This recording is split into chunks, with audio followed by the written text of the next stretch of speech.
सीवान मतलब शहाबुद्दीन, शहाबुद्दीन मतलब आरजेडी, शहाबुद्दीन मतलब बिहार। किसी जमाने में जिसकी तूती पूरे बिहार में बोलती थी, जिसके एक इशारे या सहमति के बिना बिहार में पत्ता नहीं हिलता था, आज उस शहाबुद्दीन की मिट्टी मंजिल में शामिल होने के लिए कोई राजनेता नहीं पहुंचा।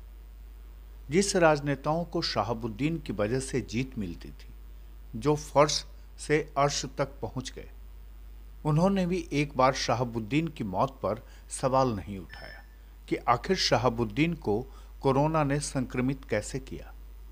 दिल्ली के तिहाड़ में उम्र कैद की सजा काट रहे शहाबुद्दीन आखिर क्यों दीनदयाल उपाध्याय अस्पताल में भर्ती कराए गए, जबकि वे सांसद रह चुके थे, वो भी एक बार नहीं 4 बार।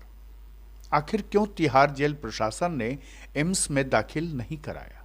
यह सवाल हमारे नहीं है, शहाबुद्दीन के चाहने वाले लाखों लोगों के हैं, जो लगातार ये कह रहे हैं कि जिस शख्स को कभी शुगर नहीं हुआ, जिसको कभी ब्लड प्रेशर की दवा नहीं खानी पड़ी, आखिर वह शख्स भले ही अपराध के लिए जेल में उम्र कैद की सजा काट रहा हो, उसको एम्स में दाखिल क्यों नहीं कराया गया? अब तो लोग सवाल उठा रहे हैं।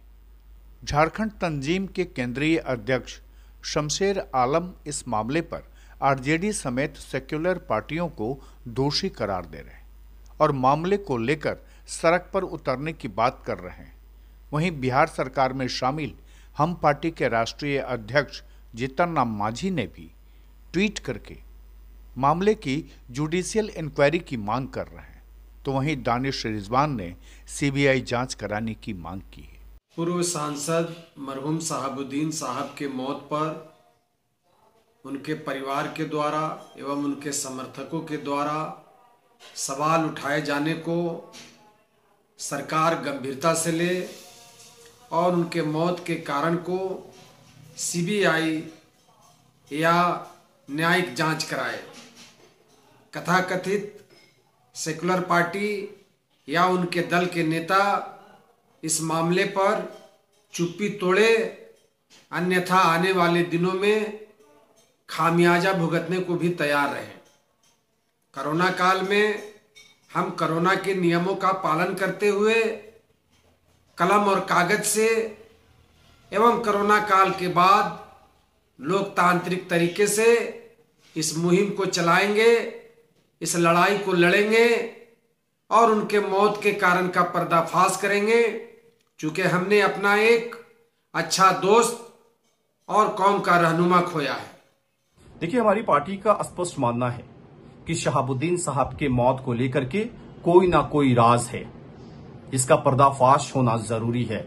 इसलिए हमारे नेता ने प्रधानमंत्री नरेंद्र मोदी, गृह मंत्री अमित शाह जी, देश के तमाम नेताओं और बिहार के मुख्यमंत्री नीतीश कुमार जी से आग्रह किया है कि सीवान के पूर्व सांसद शहाबुद्दीन के मौत की न्यायिक जांच होनी चाहिए।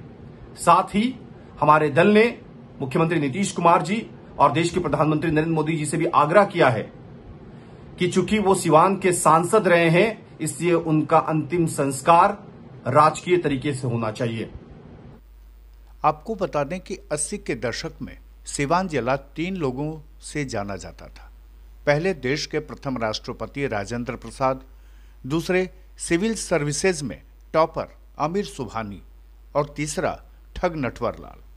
पर इन तीनों के बाद एक और नाम सीवान में अपनी पहचान बनाने में कामयाब हुआ था, जिसका नाम था शहाबुद्दीन, अपराध की दुनिया का बेताज बादशाह, जिसकी सीधी अदावत सीपीआई माले और बीजेपी कार्यकर्ताओं के साथ थी, जो चंदा बाबू और प्रतापपुर में हुई खूनी संघर्ष और हत्याओं को लेकर चर्चित हुआ था, जिसे लोग शहाबू साहेब या शहाबुद्दीन के नाम से जानने लगे थे। 1986 में हुसैनगंज थाने में शहाबुद्दीन पर पहला मामला दर्ज हुआ था।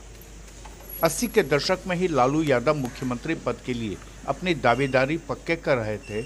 उसी दौरान शहाबुद्दीन लालू के साथ हो लिया था। महज 23 साल की उम्र में 1990 में विधायक बन गया और लालू को विधायकों की जरूरत थी। शहाबुद्दीन 2 बार विधायक बना और 4 बार सांसद। 1996 में केंद्रीय राज्य मंत्री बनते बनते शहाबुद्दीन रुक गया था। जिस पार्टी के लिए इसने सब कुछ किया, MY समीकरण बना, उस पार्टी के एक भी नेता इसकी मौत पर आंसू बहाने सामने नहीं आए।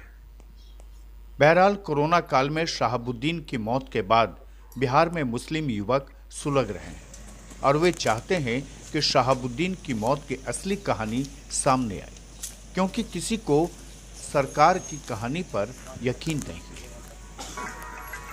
खुलासा के लिए पटना से अनुप्रकाश की ये खास रिपोर्ट।